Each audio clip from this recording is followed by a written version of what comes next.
Ako si Katrina at gusto kong sabihin sa iyo na bumalik ako sa presensya ng Diyos. Umalis ako sa presensya ng Diyos kasi inuusig ako ng konsensya ko dahil alam ko na namumuhay ako sa kasalanan at alam ko na mali yung ginagawa ko sa harapan ng Diyos. Kaya nag-decide ako na umalis at noong mga panahon na yun, napuno ng emptiness yung kalooban ko, napuno ako ng depresyon, napuno ako ng kalungkutan kasi even though meron ako ng mga bagay na meron ako, hindi ako masaya kasi alam ko sa loob ko ay may void kasi wala yung Diyos sa buhay ko. Nawalan ako ng tiwala sa sarili ko. Dahil doon, hindi ako nagdi-decide para sa sarili ko.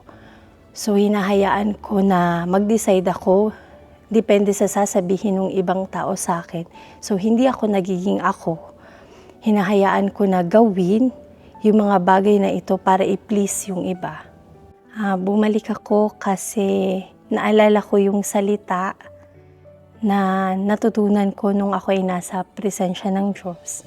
Yung salita ng Diyos na tatanggapin niya ako kahit na ano pa yung kasalanang nagawa ko. Bumalik ako kasi naging magulo rin yung sitwasyon sa buhay ko. Naging magulo yung relationship ko sa asawa ko. At dahil doon, humingi ako sa Diyos una sa lahat humingi ako sa Diyos ng tawad. At nung na-restore ko yung relationship ko sa Diyos, inayos ko din yung relationship na meron ako sa asawa ko. Since nung bumalik ako sa presensya ng Diyos, naging maayos yung kalooban ko. Marunong na ako ulit na pagkatiwalaan yung sarili ko, magdesisyon ng naaayon sa kalooban ng Diyos. Maayos na rin yung relationship ko sa asawa ko kaya ako ay masaya.